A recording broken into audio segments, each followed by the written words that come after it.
પત્રકારના નામે રોફ જમાવી તોડ કરનાર કથિત પત્રકારની લિંબાયત પોલીસે ધરપકડ કરી છે. સુરત શહેરમાં પોતાને કથિત પત્રકાર તરીકે ઓળખ આપીને ધાક ધમકી અને ખંડણી વસૂલતા એક આરોપીની લિંબાયત પોલીસે ધરપકડ કરી છે. આરોપીએ લિંબાયત વિસ્તારમાં બાંધકામના સ્થળે જઈને બળજબરીપૂર્વક તોડ કરીને ફરિયાદી પાસેથી લાખોની રકમ પડાવી હતી.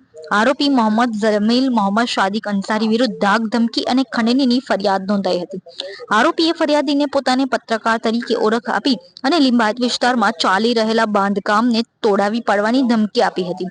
આરોપીએ ફરિયાદીને ગળા પર ચપ્પુ રાખીને ડરાવી ધમકાવીને કુલ ₹98,000ની ખંડણી વસૂલી હતી. આ રકમમાં ₹83,000 રોકડમાં અને ₹15,000 ગૂગલ પે દ્વારા ટ્રાન્સફર કરવામાં આવ્યા હતા. આ સમગ્ર મામલે ફરિયાદીએ તાત્કાલિક લિંબાયત પોલીસ મથકમાં ફરિયાદ નોંધાતા પોલીસે તાત્કાલિક કાર્યવાહી કરીને આરોપી મોહમ્મદ જમીલ મોહમ્મદ સાદિક અંસારીની ધરપકડ કરી હતી. પોલીસ તપાસમાં ચોંકાવનારો ખુલાસો થયો કે આરોપી હાલમાં કોઈ પણ પ્રેસ કે મીડિયા સંસ્થા સાથે જોડાયેલો નથી. તે માત્ર પત્રકારના નામે રોફ જમાવીને લોકોને ડરાવી ધમકાવીને તોડ કરતો હતો. વધુમાં પોલીસ તપાસમાં સામે આવ્યું છે કે આરોપી ભૂતકાળમાં 2020માં કોંગ્રેસના વોર્ડ પ્રમુખની ચૂંટણી પણ લડી ચૂક્યો છે. લિંબાયત પોલીસે આરોપી વિરુદ્ધ કાયદેસરની કાર્યવાહી હાથ ધરી છે અને તેણે અગાઉ પણ આ પ્રકારના કોઈ તોડ કર્યા છે કે કેમ તે દિશામાં પોલીસે તપાસ શરૂ કરી છે. લિંબાયત પોલીસ સ્ટેશનમાં મોહમ્મદ ફયાઝ મિર્ઝા તે પોતે કન્સ્ટ્રક્શનનું કામ કરે છે. એને એક ખંડણીની ફરિયાદ આપેલ છે. જે સંબંધે મોહમ્મદ જમાલ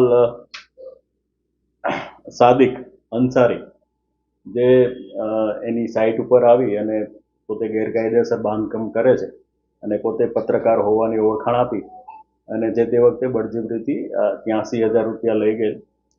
એ સંબંધે શરૂઆતમાં ₹2,00,000ની માગણી કરે. ત્યારબાદ ફરીવાર ધમકી આપી અને એની પાસેથી ₹15,000 જીપે દ્વારા પોતાના ખાતામાં ટ્રાન્સફર કરાવે.